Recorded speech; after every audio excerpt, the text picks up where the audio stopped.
Kalau dosen mau jadi khotib kan mengumpulkan materi dulu. Lucunya di antara materinya itu dari TV. Makanya jadi ribet kan khutbah sekarang. Kalau musim corona ya akan ngomong corona, musim apa yang ngomong apa. Jadi lagi-lagi didikte oleh media. Sebenarnya kalau ngomong kan sesuai kebutuhan umat, ini obatnya apa. Tapi nggak sesuai trending topik, itu kan kayak anak-anak gawe. Ini dokter kok gitu kan aneh. Singkat cerita si khotib ini nggak dikasih tahu, saya Muhammad tadi nggak dikasih tahu, langsung disuruh khutbah. Fatakallama bikalamin fasihin, dia ngomong fasih sekali. Bahkan ngalah-ngalahi fasenya orang Arab asli. Semenjak itu beliau dapat gelar Al-Khotib, orang yang cakap berpidato berkhutbah. Makanya terus dia Khotib Al-Minangkabi. Jadi orang Indonesia itu luar biasa. Dulu yang namanya orang Indonesia di Arab Saudi itu dihormati sekali, karena yang kesana itu pasti ulama. Sudah alim di Indonesia kesana, termasuk Mbah Ahmad Dahlan, Mbah Hashim dulu karena sama-sama muridnya Mbah Soleh Darab. Lama-lama yang kesana itu TKI-TKW itu ya mulai agak dibully. Dulu saya Nawawi di antara ijtihad yang dihormati itu beliau mengkritik nyuwun sewu orang yang kan orang biasanya normalnya kan muji orang mati syahid. Hebat orang mati syahid itu hebat gini. Oke, kita sepakat orang mati syahid itu hebat. Tapi kata Imam Nawawi dengan syarat niatnya itu li'ila'i kalimatillah dan itu bawaan takdir. Seorang lagi itu bawaan takdir, harus mati di medan perang.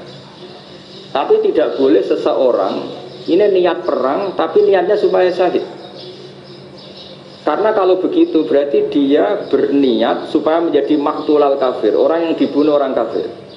Kedua, dengan dia mati berarti pasukan Islam berkurang. Berarti dia ingin pasukan berkurang, hanya ambisinya dia ingin langsung ke surga.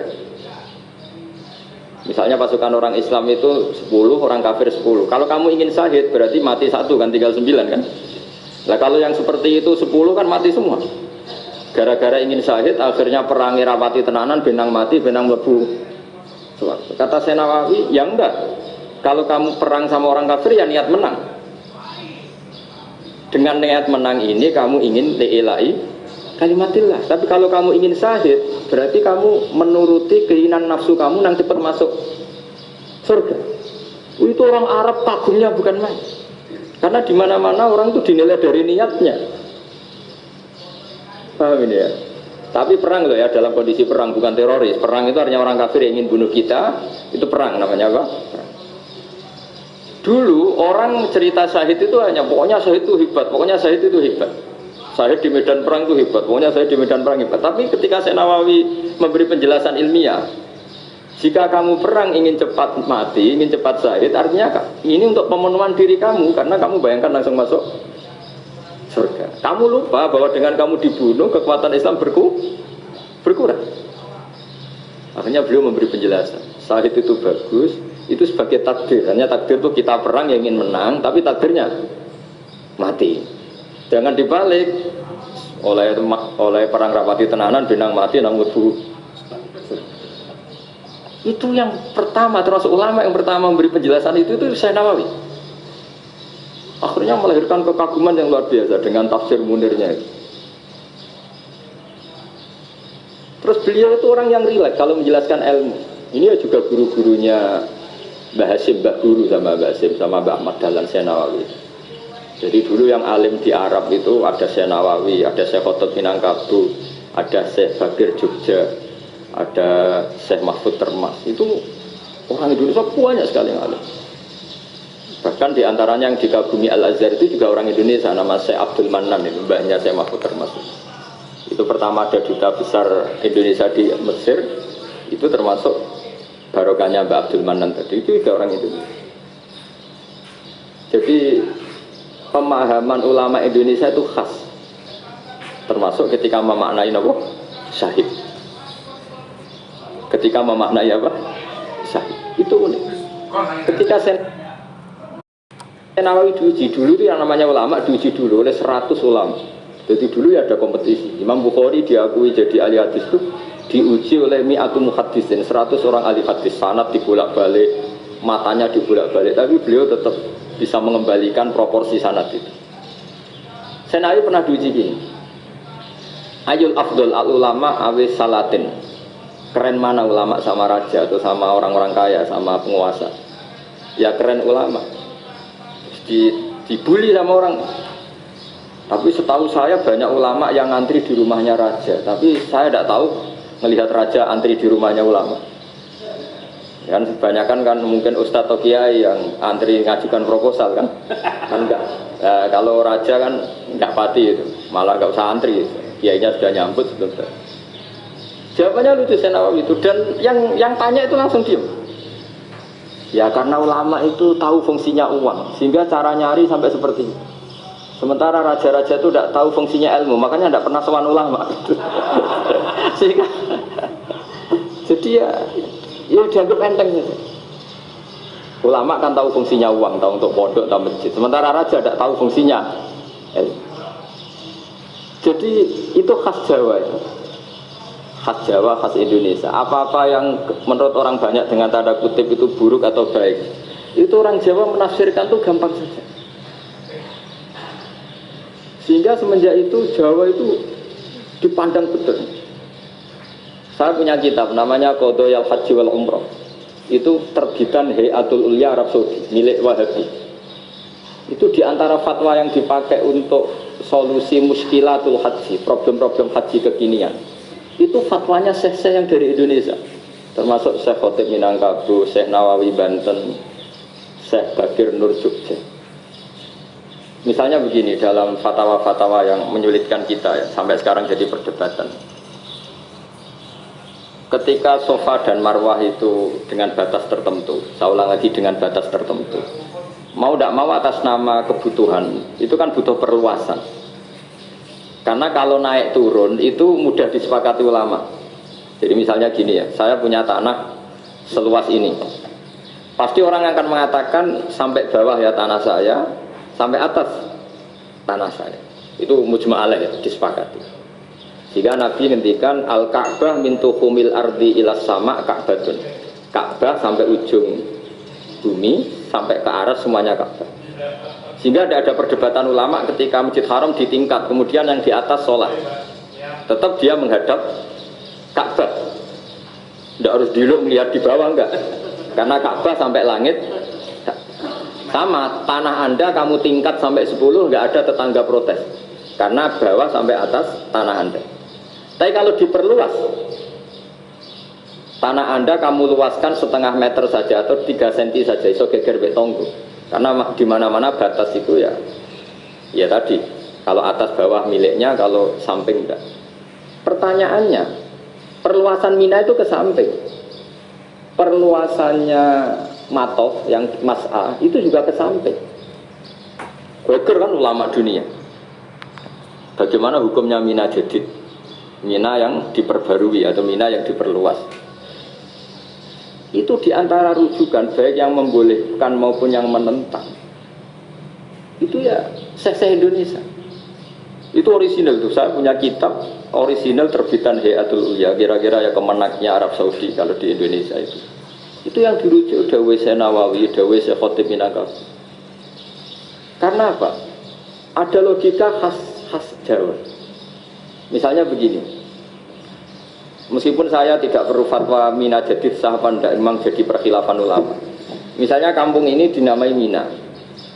Pertanyaannya gini, tanah yang di samping ini bisa milik Anda apa enggak? Ya bisa kalau dibeli atau dihibahkan. Jadi tanah di samping Anda menjadi milik Anda karena ada proses pengambil alian lewat beli maupun hibah. Nah masalahnya ini negara itu berhak menganeksasi atau memasukkan ini sebagai Mina. Itu ulama Jawa kalau ditanya, alasannya apa? Fa'innal muttasila bisyai' hukmu dzalika syai'. Karena yang gantet, yang mutasil itu bisa dihukumi seperti sesuatu itu. Jadi kalau ini Mina, ya yang gantet Mina ini ya bisa dikatakan Mina. Beda dengan membuat Mina Malang Mina, wah itu tidak bisa, ada mutasil kan. Itu enteng sekali ulama Jawa. Satu ya tentu karena kebutuhan, tapi asal masih al-muttasilu bihi, yang masih tanah yang masih mutasil. Nah ketika perluasan antara sofa dan marwah kan misalnya ini batas luasnya sofa, ini batas luasnya marwah. Lalu atas nama kebutuhan, Safa Marwah itu sampai sini, sampai agak meluas ke sini. Itu geger Arab Saudi. Wah ini gimana? Padahal tawaf itu harus antara Gunung Safa dan Gunung Marwah. Sa'i itu ya. Tapi kalau istilah Quran memang tawaf sama-sama. Makanya apa? Inna Safa al-Marwata min sya'airillah faman hajjal baita wa i'tamara fala junaha alaihi ayyat tawafa. Nah, jadi kalau istilah sa'i di Quran itu masih tawaf. Karena harus ada, kalau bisa lah, bukan harus. Kalau bisa memang harus ada unsur muternya. Kita kalau sa'i kan dari sini Safa sampai sini Marwah. Terus kan agak muter ke sini. Kan agak membentuk lingkar. Nah, makanya Quran tetap mengistilahkan apa? Tawaf. Jadi bukan sini ke sini terus sini ke sini kan enggak, tapi sini sampai sini terus muter kan? Terus sini. Jadi antara setar dan selama ini prakteknya kan gitu ya.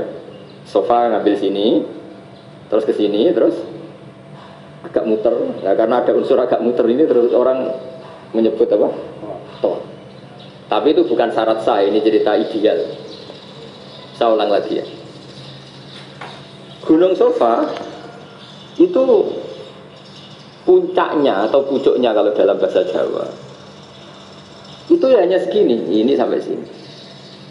Nah, kelompok Islam yang pakai keras nggak boleh diperluas karena Allah memilih tempat ini itu spesial, jadi nggak boleh ke yang lain.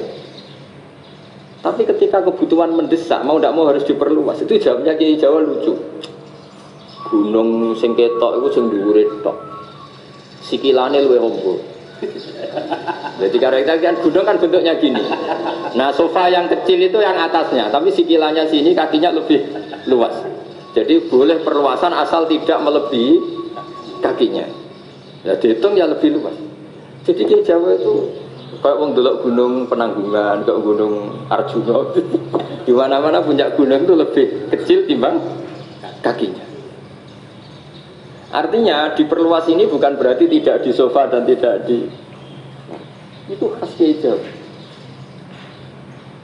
Jadi jangan kira orang Jawa itu udah hebat-hebat sekali. Termasuk perkembangan hotel di Arab Saudi. Itu dulu sebelum ada hotel. Buyut saya kelima atau keenam dulu haji, namanya Badur Rahman.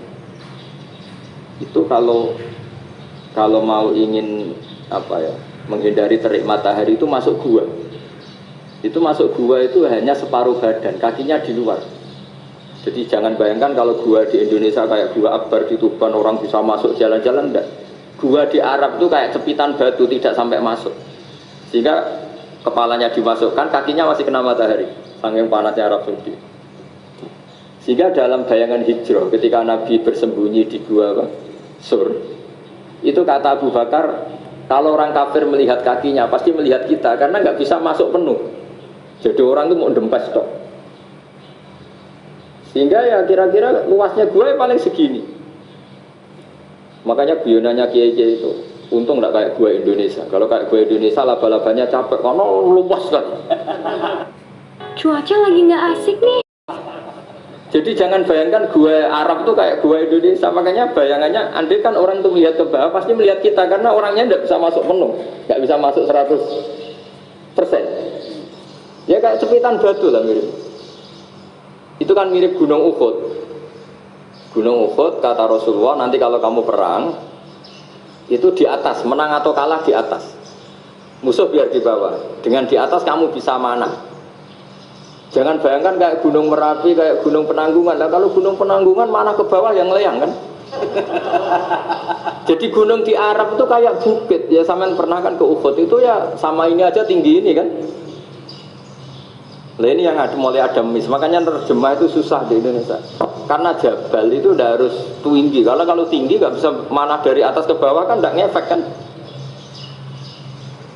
Sampai kalau ke Uhud gunungnya kan pendek sekali sehingga yang mana dari atas ke bawah ya kalau kena musuh ya celaka karena memang dekat